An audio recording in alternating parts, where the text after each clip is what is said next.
Hello everyone, Rafale academy में आप सभी का स्वागत है। आई होप कि आप सब बहुत अच्छे हैं और अपनी स्टडी अच्छे से कर रहे हैं। I am Arshi, faculty of Rafale academy. आपको पता है कि हम करंट अफेयर्स पढ़ रहे हैं। करंट अफेयर्स में हमारा जो चल रहा है वो अभी हमारी ये तीसरी चौथी क्लास है करंट अफेयर्स में, ठीक है। और आज जो हम करंट अफेयर्स पढ़ेंगे वो आज हम करंट अफेयर थोड़ा डिटेलिंग में पढ़ने वाले हैं, ठीक है। क्योंकि क्या है कि थोड़ा सा क्या होता है कि हम डिटेलिंग में बहुत सारे जो फैक्ट होते हैं उन पे थोड़ा सा हम ध्यान देते हुए चलेंगे और अच्छे से कंप्लीट करेंगे, ठीक है। चलिए फिर शुरू करते हैं। आपको पता होगा कि विश्व सुनामी जागरूकता दिवस मनाया गया है, ठीक है। आपको पता है कि विश्व जो सुनामी जागरूकता दिवस है ये कब मनाया जाता है? तो ये मनाया जाता है हर साल कब? 5 नवंबर को। कब मनाया जाता है? 5 नवंबर को। अगर आपसे पूछने लगे, आपके क्वेश्चन में आ जाए कि विश्व सुनामी जागरूकता दिवस कब मनाया जाता है, तो याद रखना 5 नवंबर को विश्व सुनामी जागरूकता दिवस मनाया जाता है। अगर आपसे ये पूछें तो एक क्वेश्चन तो आपका यहाँ से बन गया है कि 5 नवंबर को विश्व सुनामी जागरूकता दिवस मनाया जाता है, और इसे मनाया किसके द्वारा जाता है? तो ये भी अगर बात करें तो आपको दिख रहा होगा कि संयुक्त राष्ट्र, ठीक है, संयुक्त राष्ट्र द्वारा नामित यह दिवस पहली बार बनाया गया था कब? 2016 में, ठीक है। पहली बार बनाया गया था कब? तो ये पहली बार बनाया गया था आपके 2016 में बनाया गया था विश्व सुनामी जागरूकता दिवस, ठीक है। तो ये बात आप याद रखोगे, ठीक है। ये बनाए विश्व सुनामी जागरूकता दिवस 2016 की थीम क्या थी? अगर आपसे पूछा जाए कि जो 2016 में विश्व सुनामी जागरूकता दिवस मनाया गया था तो उसकी थीम क्या थी?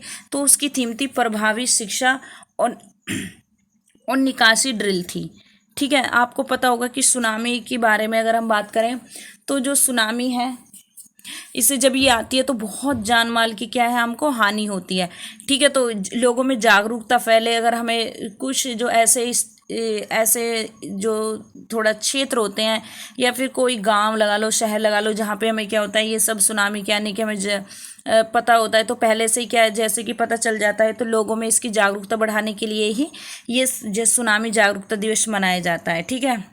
यह दिवस संडाई जो सेवन कैंपिगन है, ठीक है।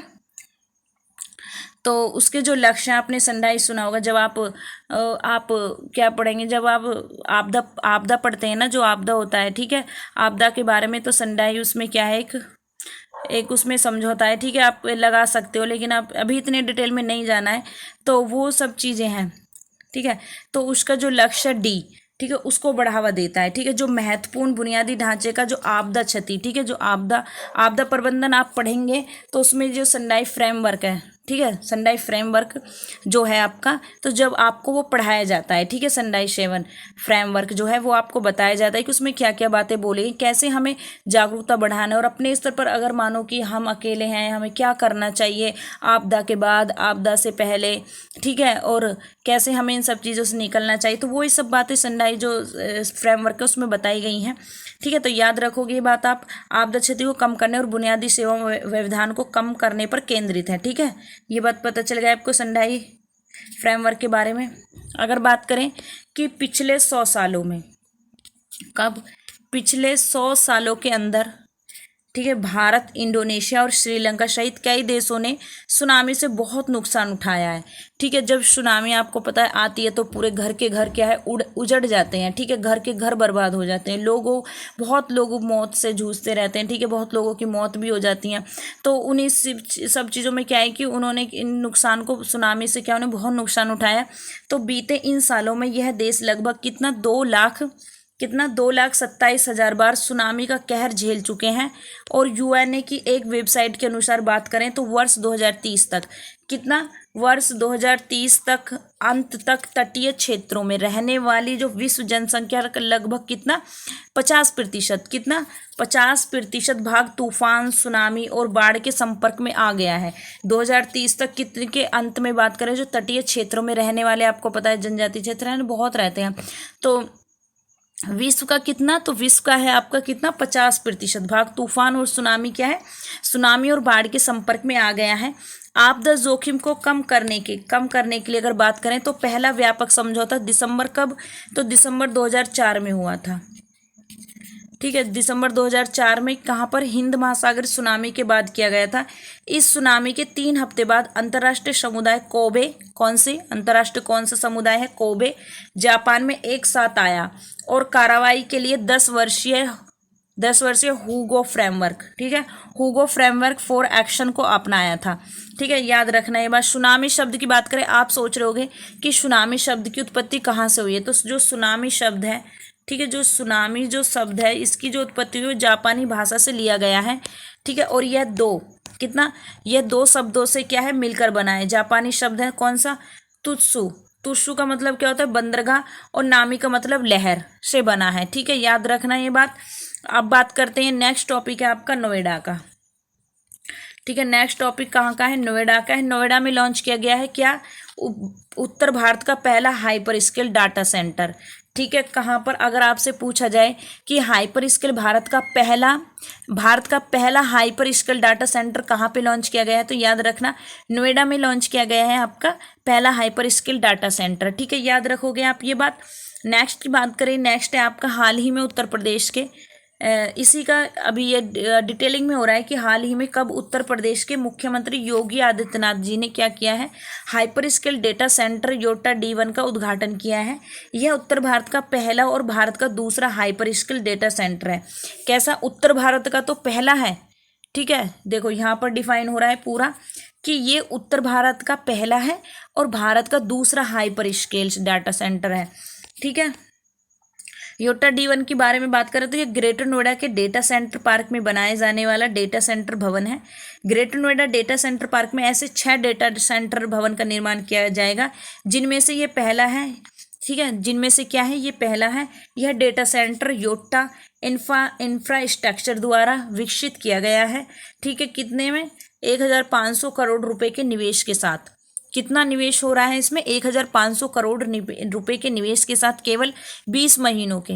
याद रखना 20 महीनों में ये पहला डेटा सेंटर शुरू किया गया है। योटा D1 3 लाख वर्ग फुट में फैला है। कितना, अगर आपसे पूछा जाए कितने में फैला है, तो 3 लाख वर्ग फुट में फैला है, जिसमें भूतल और 7 अन्य मंजिल हैं।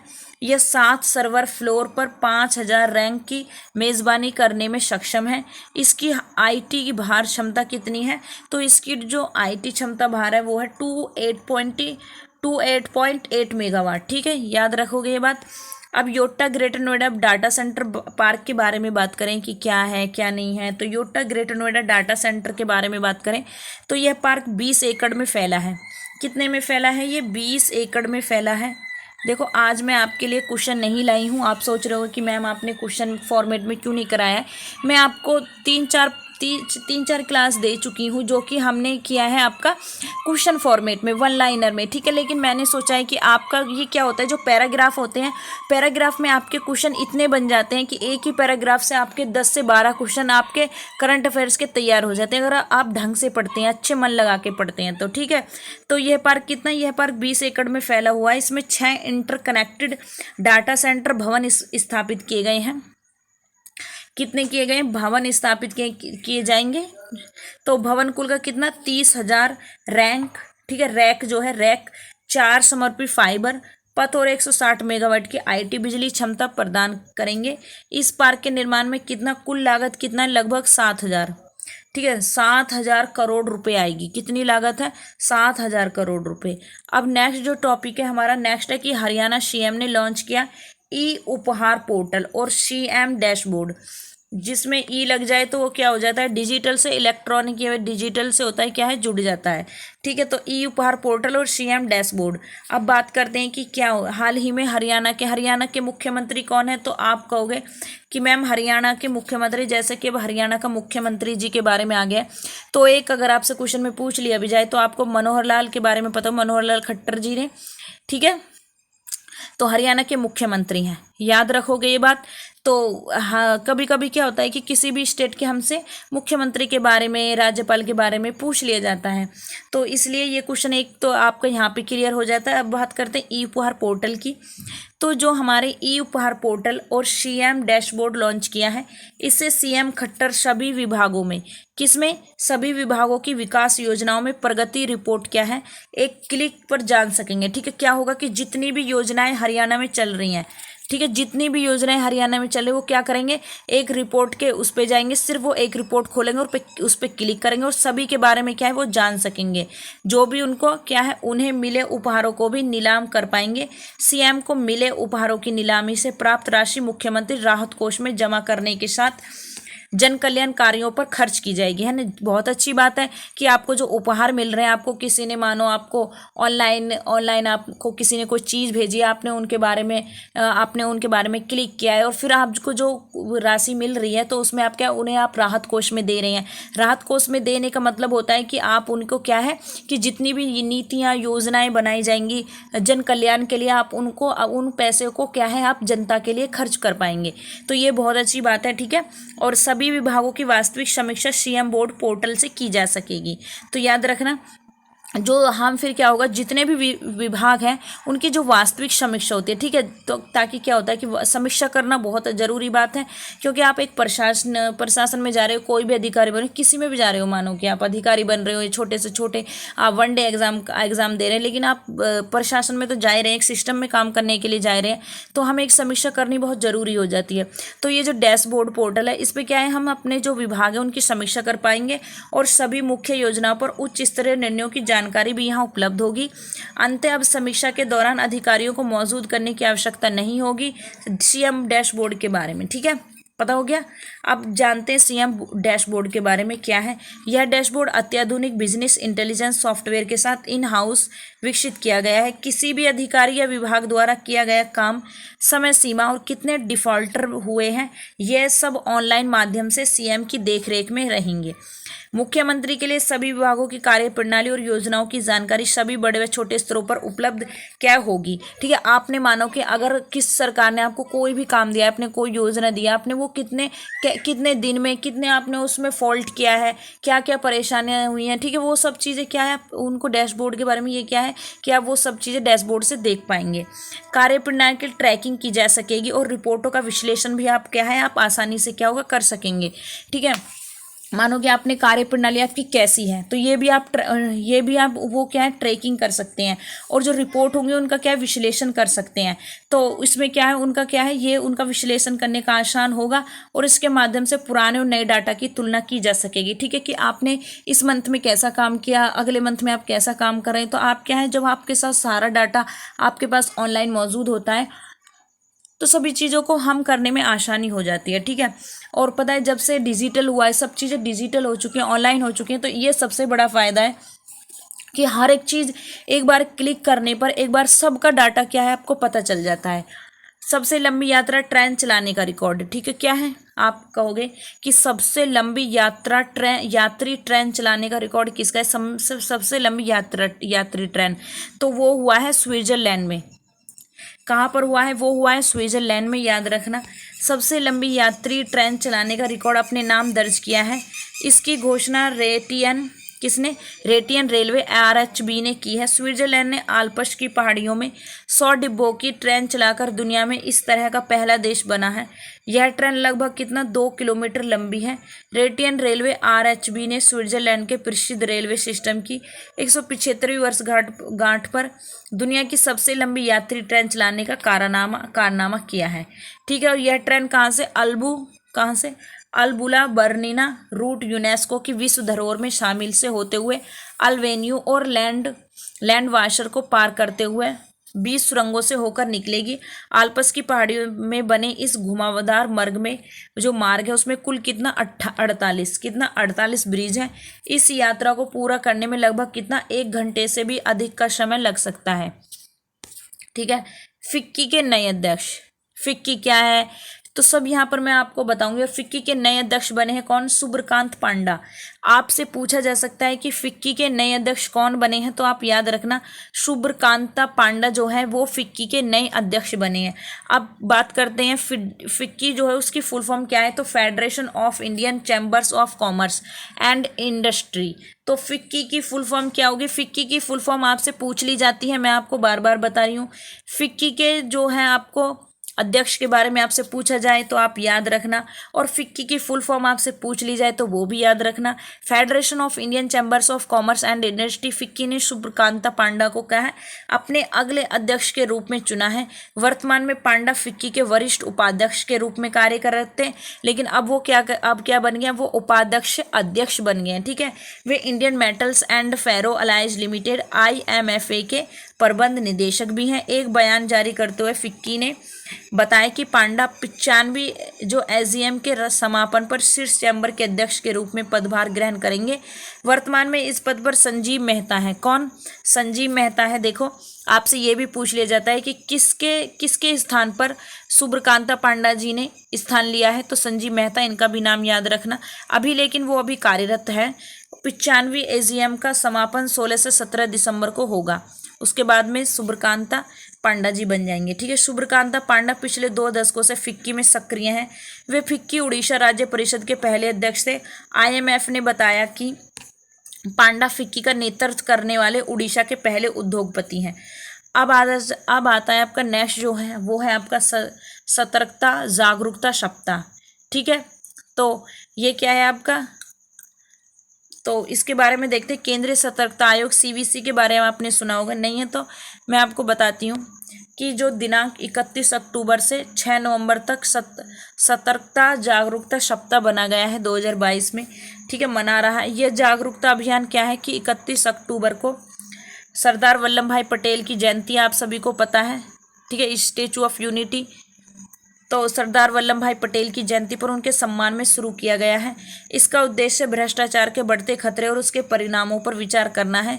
इस तरह के जागरूकता सप्ताह का विकासशील देशों में सतर्कता को बढ़ावा देने में महत्वपूर्ण योगदान है। ठीक है, अब बात करते हैं केंद्रीय सतर्कता आयोग CVC के बारे में। CVC सरकारी भ्रष्टाचारी को संबोधित करने के लिए 1964 में केंद्रीय सतर्कता आयोग की स्थापना की गई थी। अगर आपसे CVC की स्थापना के बारे में आ जाए तो आप याद रखना 1964 में हुई थी कि CVC की स्थापना, और यह एक शीर्ष भारतीय सरकारी निकाय है और किसी भी कार्यकारी प्राधिकरण के नियंत्रण से मुक्त है। ठीक है, ये किसी के नियंत्रण में कार्य नहीं करता है, याद रखना। CVC को संसद के एक अधिनियम द्वारा वर्ष 2003 में, कब, वर्ष 2003 में वैधानिक दर्जा दिया गया था संथानम समिति द्वारा। ये बहुत इंपॉर्टेंट है। अगर CVC के बारे में बात करें तो किस समिति के द्वारा इसको वैधानिक दर्जा दिया गया था 2003 में, तो संथानम समिति के द्वारा। अगर आपसे ये भी पूछ ले जाए कि संथानम समिति किससे रिलेटेड है तो याद रखना इस बात को भी। ठीक है, CVC वैधानिक दर्जा दिया गया है इस समिति के द्वारा है। इस आयोग के गठन की सिफारिश की गई थी और इन्होंने ही इस सिफारिश को किया है। आपसे पूछा जाए कि CVC की सिफारिश किस आयोग के गठन से की गई है या किसने की है, तो संथानम समिति ने। नेक्स्ट है करंट अफेयर 5 नवंबर का मैं आपको करा रही हूँ। ठीक है,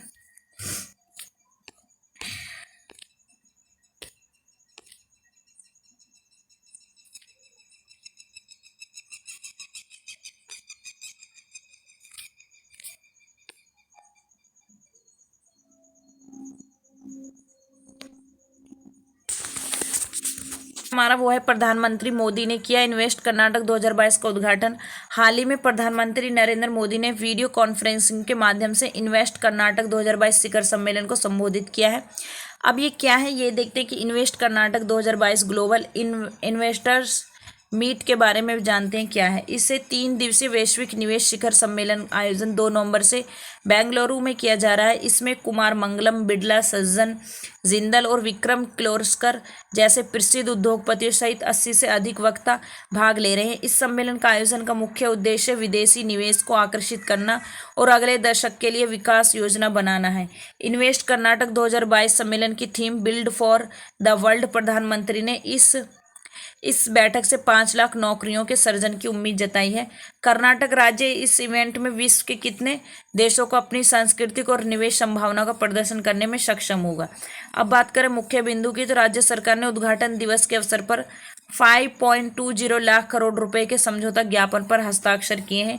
विनिर्माण कितना, ग्रीन हाइड्रोजन और डेरिवेटिव क्षेत्र में 7 कंपनियों ने लगभग 2.9 लाख करोड़ रुपए का निवेश किया है। अक्षय ऊर्जा क्षेत्र के तहत 1.9 लाख करोड़ रुपए के समझौता ज्ञापन पर हस्ताक्षर किए गए हैं। इस साल का सम्मेलन विकास एजेंडा तैयार करने में केंद्रित है। सतर्कता जागरूकता सप्ताह, ठीक है, तो ये मैं आपको पढ़ा चुकी हूँ इसके बारे में, केंद्रीय सतर्कता आयोग के बारे में। अब बात करते हैं यूजीसी।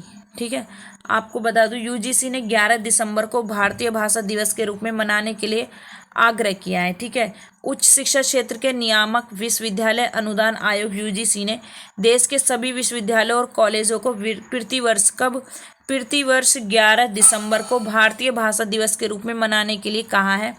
यूजीसी ने भाषा सद्भाव बनाने और भारतीय भाषाओं को सीखने के लिए अनुकूल वातावरण विकसित करने के उद्देश्य से इस दिवस को मनाने के लिए आग्रह किया है। यह दिवस कवि सुब्रमण्यम भारती की जयंती को चिन्हित करेगा।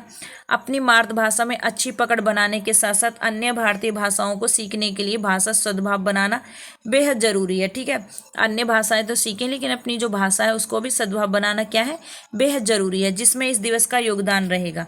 यूजीसी ने कहा कि भारतीय भाषाओं में समानताएं भारतीयों को प्राथमिक एकीकरण कारकों में से एक है। अब बात करते हैं यूजीसी के बारे में। तो डॉक्टर एस राधाकृष्णन की अध्यक्षता में 1948 में विश्वविद्यालय अनुदान आयोग की स्थापना की गई थी। कब की गई थी? तो 1948 में, याद रखना। यह केंद्र सरकार का एक आयोग है जो देश में विश्वविद्यालयों को मान्यता देता है। यह सरकार द्वारा मान्यता प्राप्त विश्वविद्यालयों एवं महाविद्यालयों को अनुदान भी प्रदान करता है। यूजीसी का मुख्यालय नई दिल्ली में स्थित है और इसके 6 क्षेत्रीय कार्यालय पुणे, भोपाल, कोलकाता, हैदराबाद, गुवाहाटी एवं बंगलुरु में है। राष्ट्रीय योग्यता परीक्षा, ठीक है, नेशनल एलिजिबिलिटी टेस्ट जो है नेट का आयोजन भी विश्वविद्यालय अनुदान आयोग यूजीसी द्वारा किया जाता है। अभ्यर्थी नेट का एग्जाम उत्तीर्ण करके विश्वविद्यालयों में महाविद्यालयों में अध्यापक के रूप में क्या है, नियुक्त होते हैं। ठीक है, तो ये यूजीसी के बारे में था। ठीक है, तो यहीं पे होती है क्या आपकी क्लास ख़त्म। ठीक है, हम मिलते हैं आपको नेक्स्ट क्लास में। ठीक है, उससे पहले आप हमारे चैनल को ज़रूर सब्सक्राइब कीजिए, कमेंट कीजिए, लाइक कीजिए। अभी ये आपको मैं ऐसे ही पढ़ा रही हूँ। ठीक है, उसके बाद में हम क्वेश्चन मैं आपको कराऊंगी, इंग्लिश उसके भी कराऊंगी, जो जितना भी स्टैटिक जीके भी और इसके भी। ठीक है, हम 10 से 11 तारीख में हम ये सब चीज़ें मैं लेके आऊँगी आपके लिए। तो थैंक यू सो मच। जय हिंद, जय भारत।